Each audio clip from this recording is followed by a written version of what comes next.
Some of the movies that I have seen recently that I wanted to talk is Longlegs, which had a pretty great run at the box office, especially for as much as it cost.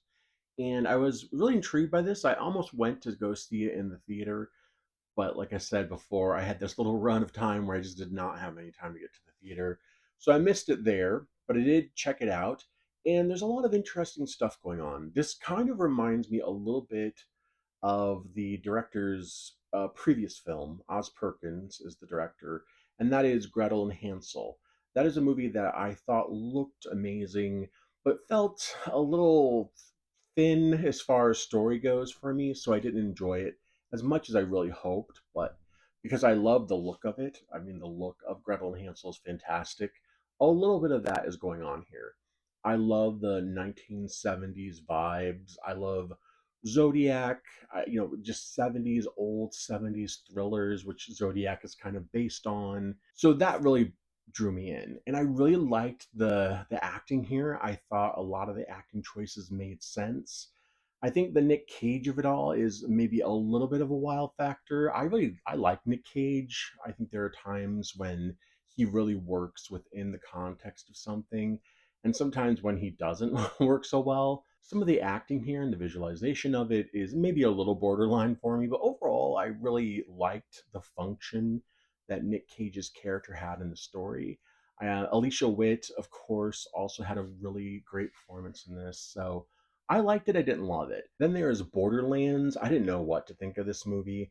It has some people in it who I think are fantastic and I really enjoy, like Kate Blanchett and Jamie Lee Curtis. But I also wasn't really sure what to make of it, and the reviews weren't great, of course. But I don't always agree with reviews, so watched it tonight, and it was fun. It's a fun movie. I definitely have seen worse. I've seen worse sci-fi. I've seen worse video game movies. It's pretty much a prototypical sort of noisy roller coaster ride of a Hollywood summer film. It's really kind of nonstop. There's a lot of jokes and a lot of action. It I don't know. On one hand, I enjoyed seeing Kate Blanchett kind of playing this, badass mercenary bounty hunter, and I really did enjoy that part of it. Just the story itself is kind of slight. I wouldn't necessarily recommend it to anybody unless you're just really wanting to see Kate Blanchett with bright red hair shooting laser guns and things. I got to revisit some older movies that I had seen previously. That included Only Lovers Left Alive. I love this movie. I have not watched it in a very long time. This has Tilda Swinton and Tom Hiddleston.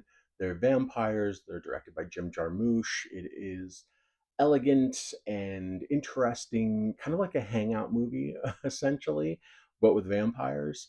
I really love this movie, and it's still held up. Then there's Jonathan Glazer's Birth. This is such a fantastic movie. I haven't seen it since it first came out. This stars Nicole Kidman. It is riveting. It is such a riveting movie, and it's based on a premise that would almost seems silly, if it was just in the wrong hands. But essentially, this woman, her lover passes away, and then he comes back as a little boy who's claiming that he is her lover and knows things he shouldn't know. It's a very interesting thriller with a fantastic central performance that is directed within an inch of its life. Then there's Strawberry Mansion. This is a recent one that my partner introduced me to. He found it and we both were intrigued. We watched it and it was really delightful. It's a very interesting sort of lo-fi kind of movie. It has some very interesting sort of lo-fi visuals mixed with the story that ultimately I found very charming and intriguing and weird, and I really enjoyed it. And then finally, there is this movie, which I don't want to say, and it'd be a problem. This movie was very interesting. I had not seen it before. This was a new one to me. It came out in 2006. I don't know if you would make this movie today. That doesn't seem that long ago, but I think there are certain things that would just not fly, or I don't know. It's an interesting sort of premise. I really love the premise and I like the quirkiness of it. I just don't know if the script was 100% there for me.